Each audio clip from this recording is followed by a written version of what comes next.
8 March 2015, 1:42 a.m., West Midlands. Most lights are off, and most people are asleep. Behind one front door, a family has no idea that a set of keys has just disappeared, and that a chain of events has just been triggered. 2 years later, at Erdington, Birmingham, a side road in broad daylight, pedestrians going about their routines. On the surface, nothing looks out of place, except one moment, one detail, and one decision that would later begin to unravel something far bigger than anyone realized. And then, 28th of December, 2021. A different city, with a different crew. But what officers were now facing was nothing ordinary. A level of organization so precise and professional, it made the crimes feel almost invisible, like they were happening between seconds, not hours. Over the next several years, these three timelines would begin to connect in ways no one expected, and while investigators were forced to adapt, to change tactics, and rethink how modern organized crime worked, what eventually made these gangs easier to dismantle were not their methods, but their smallest, dumbest mistakes. This is the story of organized car crime in modern Britain and how it came apart piece by piece. Welcome to UK Crime Documentaries. Let's get straight into the case.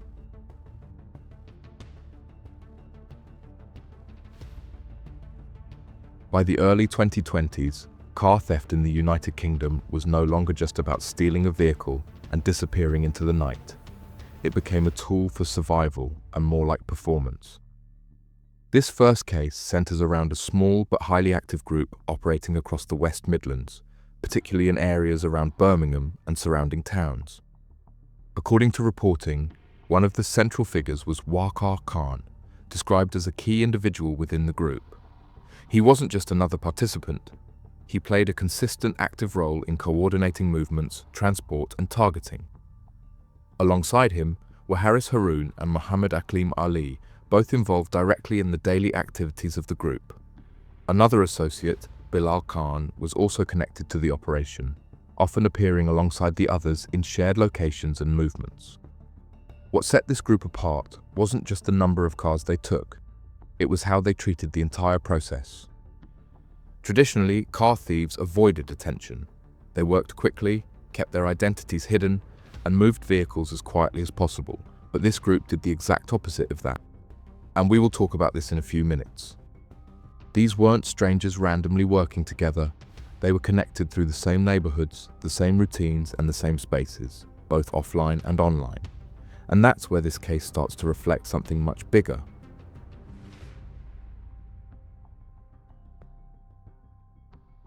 Like we discussed earlier, this group didn't just take cars and disappear.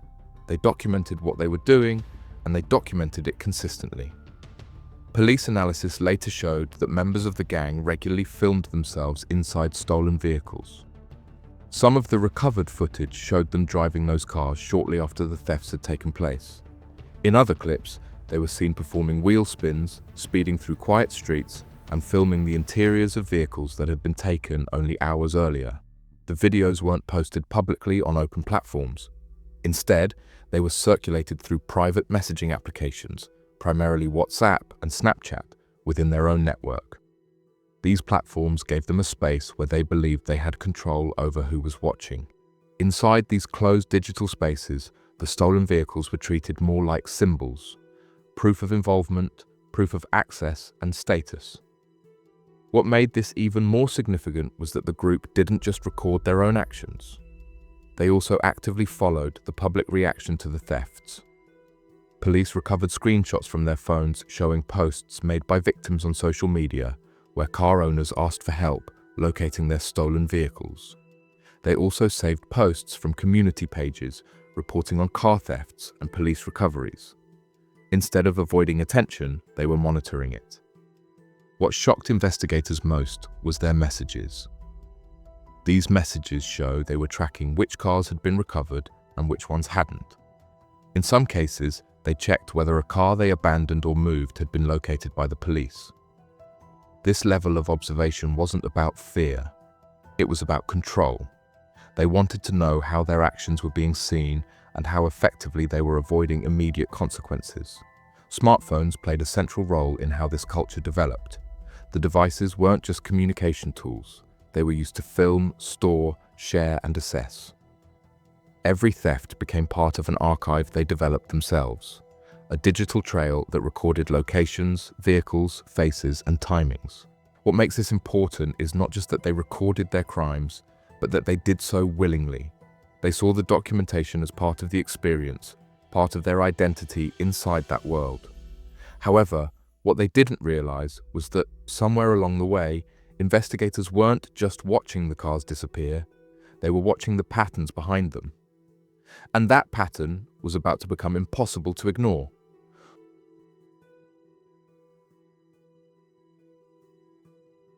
What first brought attention to this group was not a single theft. It was the increasing surge in theft under noticeably similar circumstances across Birmingham and surrounding areas. The targets were almost always high-performance or luxury vehicles, BMWs, Audis, Mercedes, taken directly from residential addresses after victims' keys were stolen during burglaries. What raised suspicion was not just the volume, but the regularity. Reports began coming in about stolen cars being driven dangerously through residential areas, industrial estates, and open roads. Not just at night, but in broad daylight. Witnesses described the same pattern again and again: high-powered vehicles, aggressive driving, and drivers seemingly more interested in attention than avoiding detection. What made this unusual was the behavior itself. Most organized theft groups prioritize speed, silence, and disposal. This one prioritized spectacle. As the number of incidents increased, police began noticing that the same types of cars kept appearing under similar circumstances. Recently stolen, high-performance models driving erratically across different parts of the region. But unlike traditional theft patterns, these vehicles weren't disappearing immediately. They were being actively used and displayed. In some cases, they were kept on personal devices. In others, they were shared or circulated within their circles. What looked like showing off to friends was actually documenting their own offenses. By comparing stolen vehicle reports with these recordings and sightings, officers began finding clear overlaps. In some clips, distinctive features, damage, or interiors helped confirm they were the same cars. This wasn't about advanced forensic detection. It was about connecting their behavior with their own digital footprint.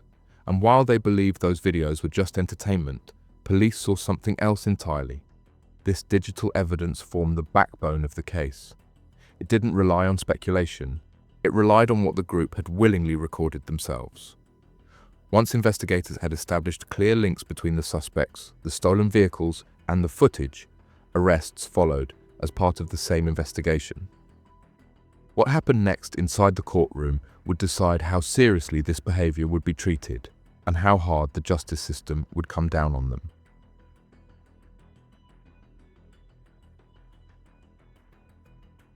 The case came to a close at Birmingham Crown Court on the 18th of September 2025. Prosecutors had presented the case in the best possible way with overwhelming evidence. The most significant sentence was handed to Waqar Khan, who was jailed for 4 years and 6 months for his role in the organized theft and use of stolen vehicles. Haris Haroon, an active member of the group, was sentenced to 3 years in a young offenders institution.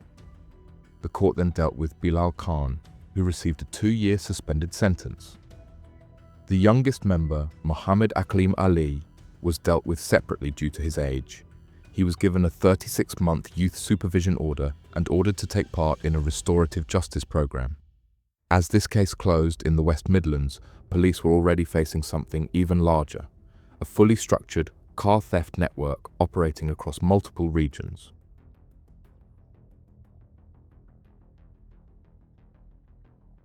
Our next case was purely about planning, patience, and silence.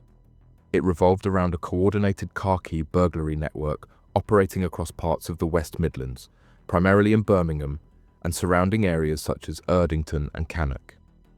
This was not opportunistic street crime, but residential burglary with a specific objective: stealing car keys while the occupants were asleep. They chose times when streets were silent and households were at their most vulnerable. usually between midnight and the early hours before dawn. Once the keys were secured, the burglary team would exit immediately, often within minutes. The speed of the operation was crucial. The longer they stayed inside a property, the higher the risk of waking an occupant or triggering a reaction. In most cases, families were unaware anything had happened until they walked outside the next morning and found their driveway empty. There were no broken windows and often no signs of forced entry, which made the crimes more difficult to detect in real time and even more unsettling for the victims. The group focused on high-end and performance vehicles such as BMWs, Audis, Mercedes, and Volkswagen models. These cars were not chosen randomly. They were selected because of their value, demand, and the ease with which they could be sold, stripped for parts, or moved on within criminal markets. Targeting these vehicles maximized profit while reducing the number of thefts required to generate significant returns. The actual vehicle theft then happened moments later. The stolen car would be driven away using the original keys, meaning there were no signs of forced entry to the vehicle itself. Several core figures were identified as part of this network through the investigation and later court proceedings. Beyond the initial burglars were the handlers and organizers. These individuals were responsible for receiving the vehicles after they had been stolen and managing what happened next. Sikander Farouk, a Jaguar Land Rover employee from Stechford, for example, was linked in court to handling stolen vehicles, including a Mercedes that became central to the investigation. This level of involvement showed that the operation extended beyond breaking into homes and actively included people involved in moving, purchasing, or transferring stolen cars. Aliman Hussein and his brother Adnan Hussein, both from the Erdington area, were involved in the wider conspiracy to commit burglary.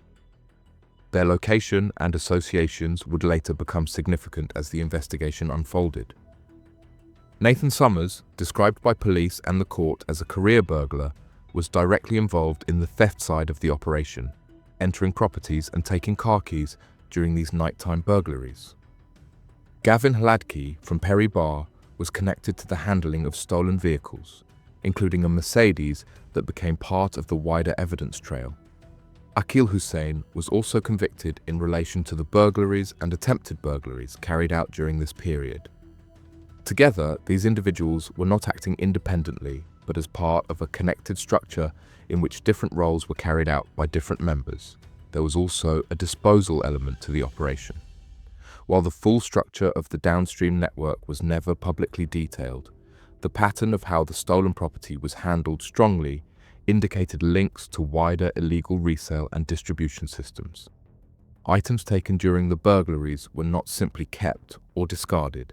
They were moved through organized channels where they could be broken down, repurposed, or reintroduced into circulation under false identities. In several instances, the stolen property was observed being transferred or exchanged rather than disappearing completely, suggesting that it was being fed into a structured network designed for continued profit rather than short-term use or random abandonment. But for nearly 2 years, this network stayed invisible, moving quietly through neighborhoods without a single face attached to it. Until a routine daylight moment in Erdington changed everything.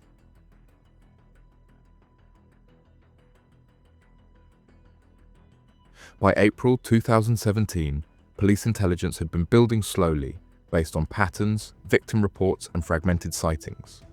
There was suspicion, but nothing that clearly linked individuals to specific moments within the operation. That changed on a side road in Erdington, Birmingham, in broad daylight. On that day, an amateur photographer was walking through the area carrying his digital camera. He noticed 4 men gathered in a side street, acting in a way that immediately caught his attention. Multiple cars had arrived at the same spot within a short space of time. The men appeared to be meeting rather than passing, and the situation felt, in his own words, dodgy enough to trigger a gut instinct.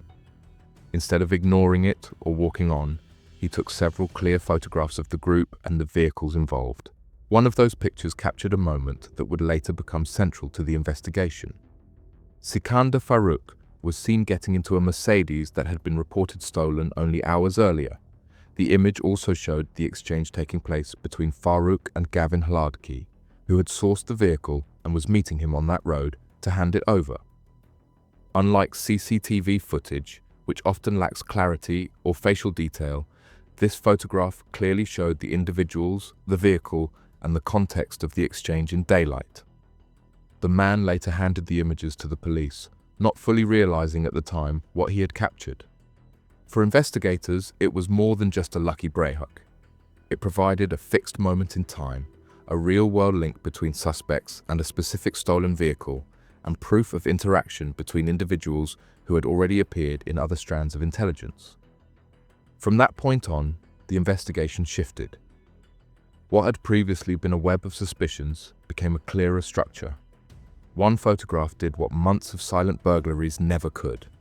It gave the police something solid to build around and pointed them directly to where this operation really lived.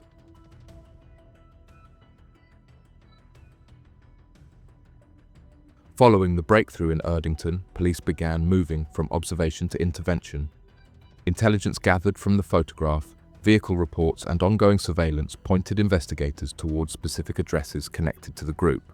Search warrants were authorized and executed at two key locations, Spring Lane in Erdington and Felbrook Close in Stekford. These weren't random raids. At the Erdington address on Spring Lane, officers recovered a series of items linked directly to stolen vehicles. Among them were car keys that did not belong to any legitimate vehicles registered at the property, along with vehicle parts suspected to have originated from stolen luxury cars.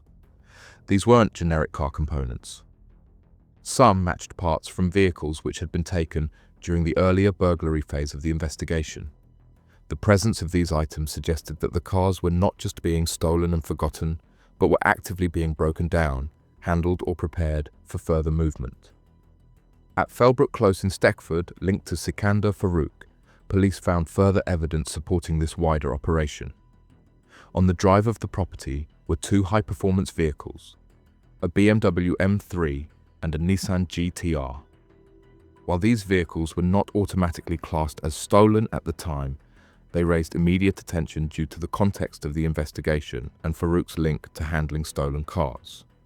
Inside the property, officers recovered additional items connected to vehicle theft and handling, including keys and materials linked to stolen or transferred vehicles. What made these seizures significant was not just their presence, but how they connected back to crime reports stretching years earlier. Investigators began cross-referencing serial numbers, vehicle details, and recovered items with older case files and theft reports from across Birmingham and surrounding areas. Vehicles stolen between 2015 and 2017 could now be linked through physical evidence found during these searches. These raids helped transform the case from a collection of suspected offences into a structured conspiracy supported by physical evidence. And with the evidence finally in hand, the case was no longer built on suspicion or witness accounts alone. It was built on seized property, documented links, and years of coordinated investigation, all leading toward the moment the case would finally be tested in court.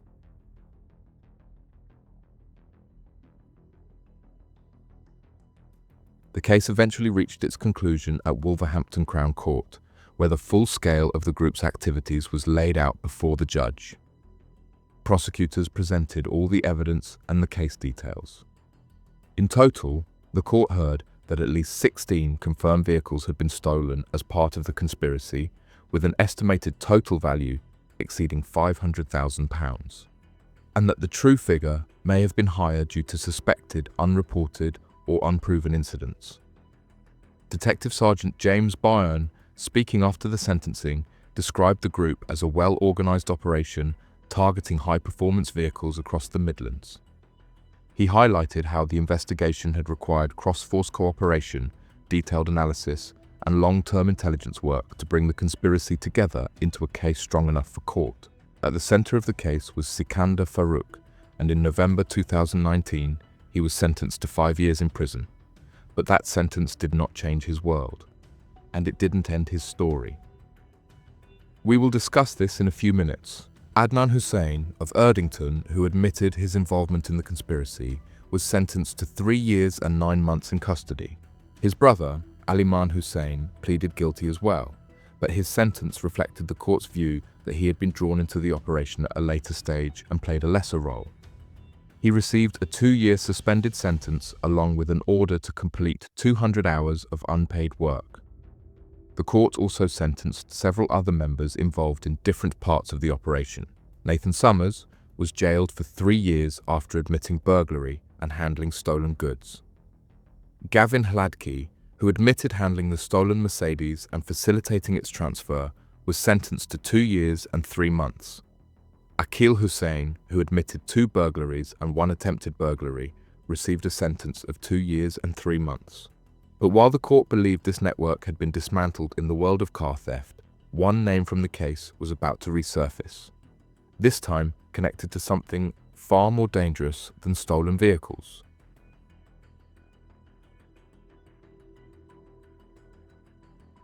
Sikandar Farouk was later arrested in a separate firearms case. He was detained alongside Adam Sajjad after armed officers stopped a vehicle in the West Midlands and recovered 3 loaded firearms from inside. The weapons included a revolver, a pistol, and a sawn-off shotgun. For investigators, this wasn't just a separate offence. It was another piece of the same criminal environment, because organised crime does not operate in isolated lanes. In this case, the link to Farouk reinforced something police had long suspected. This was not just about car theft, it was about access. Access to vehicles to movement, and eventually, access to weapons. Officers involved in organised crime enforcement later described how stolen vehicles frequently appear in firearm operations, acting as untraceable transport, mobile storage, or logistical cover. What made this particularly telling was that Farouk had already been through the courts for organised vehicle crime. His later arrest highlighted how these worlds overlap, how individuals move between different types of criminal activity, and how dismantling one network rarely means the environment itself disappears. Both Farouk and Sajjad were sentenced to 5 years in prison each, because while one network was taking vehicles over 2 years, another group, in a different part of the country, would compress the same level of crime into just 1 month.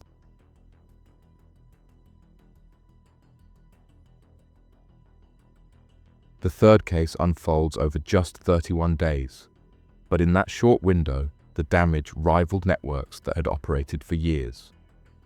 Between 28 December 2021 and 31 January 2022, police across Greater Manchester and Lancashire were dealing with an intensity of organised car crime they rarely see compressed into such a short time frame.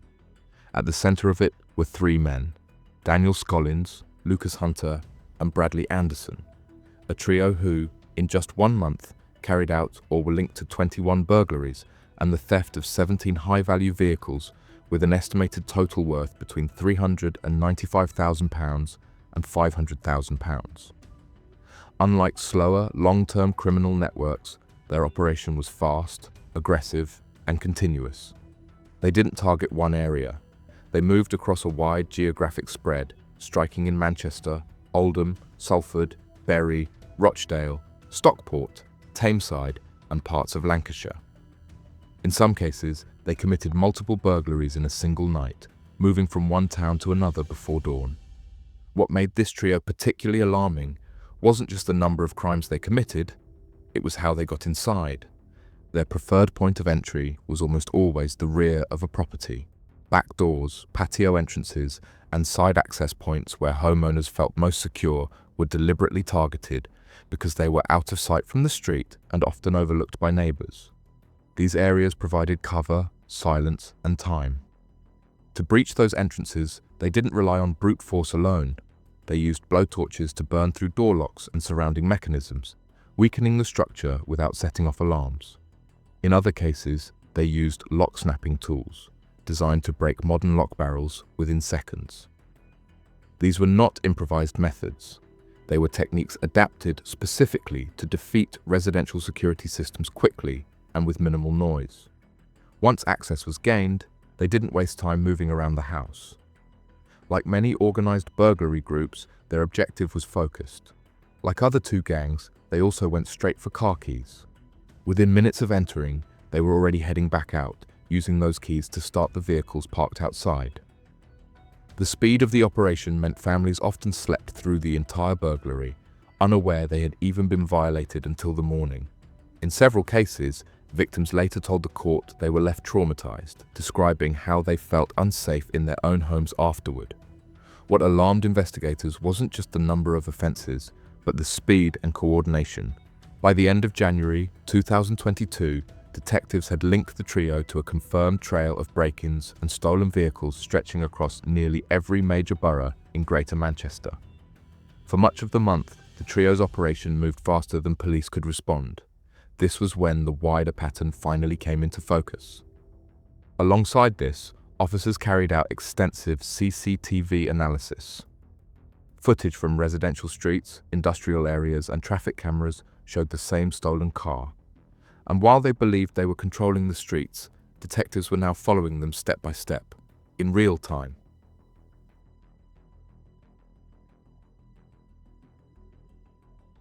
By late January 2022, the picture was finally clear enough for action. After weeks of analyzing burglary patterns, vehicle movements, tracking data, and phone records, Greater Manchester Police officially launched Operation Taurus on January 24th. This was no longer a routine burglary inquiry. It had become a targeted operation aimed at dismantling a fast-moving organised crime crew before they could disappear or expand further. The investigation reached its decisive moment on February 2nd, 2022 in the Openshaw area of Manchester.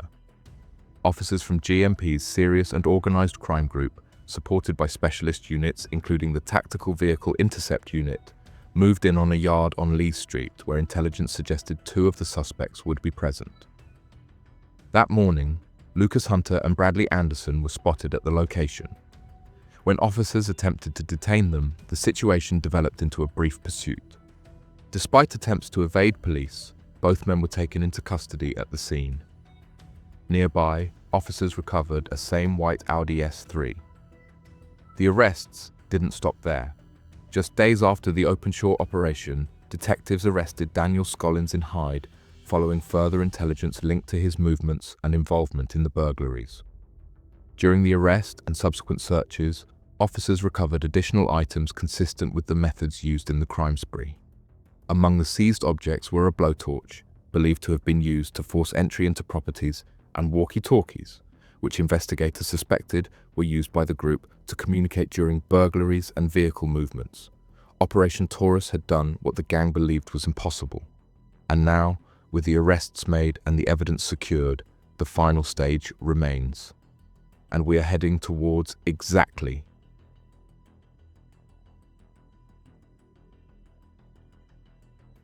On 26 August 2022, the case reached its conclusion at Liverpool Crown Court, where the scale of what had happened over a single month in Greater Manchester was laid out in full before the court.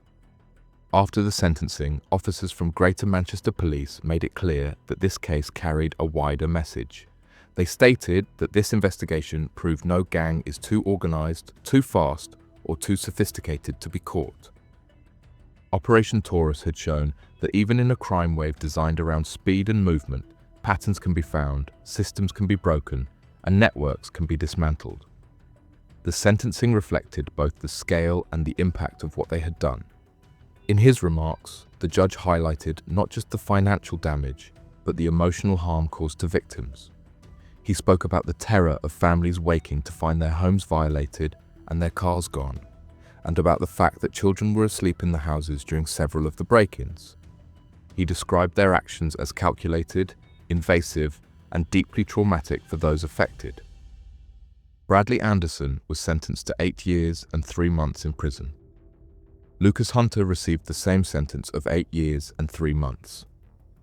Daniel Scollins was jailed for 7 years and 6 months.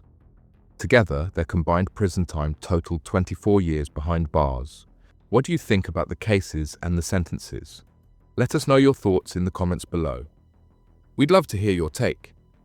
And if you found this breakdown informative, make sure to like the video, subscribe to the channel, and turn on notifications so you don't miss the next episode of UK Crime Documentaries.